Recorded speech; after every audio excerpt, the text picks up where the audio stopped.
One of the most unusual testimonies I have ever heard. That being said, it's also a beautiful testimony. This lady says finding out that Beyonce is a witch is what led her to Christ.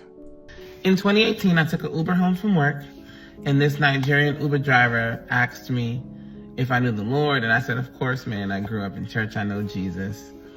And then he says to me, did you know that Beyonce is a witch? And I'm like, bro, what are you talking about? And mind you, I was a huge Beyonce fan at the time. I never heard nothing like that in my life. I thought it was so crazy. I thought he was crazy. But for some reason, when I got out that car, that stuck with me. So I went home, I started Googling, YouTubing. I went down this deep rabbit hole where I'm running into all these video evidence of her being a witch and being involved in witchcraft. And that turned me all the way off. And then I started seeing all these videos about near-death experiences, about how the devil is real, about how Jesus is real.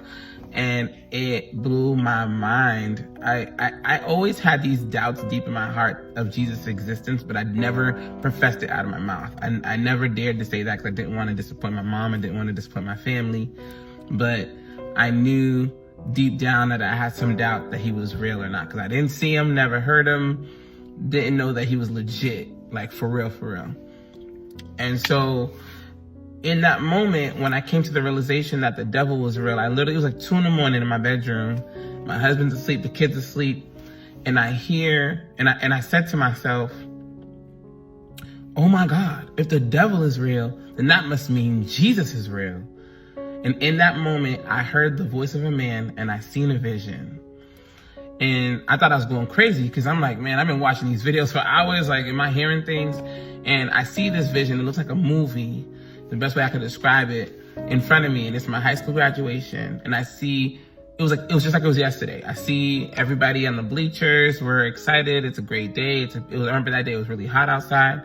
And I see this huge male figure sitting behind the crowd on the bleachers. He had a robe. He looked like he was Middle Eastern. He had shoulder-length curly hair and a beard. Basically what we perceive Jesus to look like. I see this huge man in this vision sitting behind this crowd of people watching me graduate. And I heard the voice of God. It's like somehow in my existence, I knew that it was God's voice. Even though I didn't know him, I knew somehow I knew if this was God talking to me. And he said, even though your father wasn't there, I was always there. And I started bawling, crying.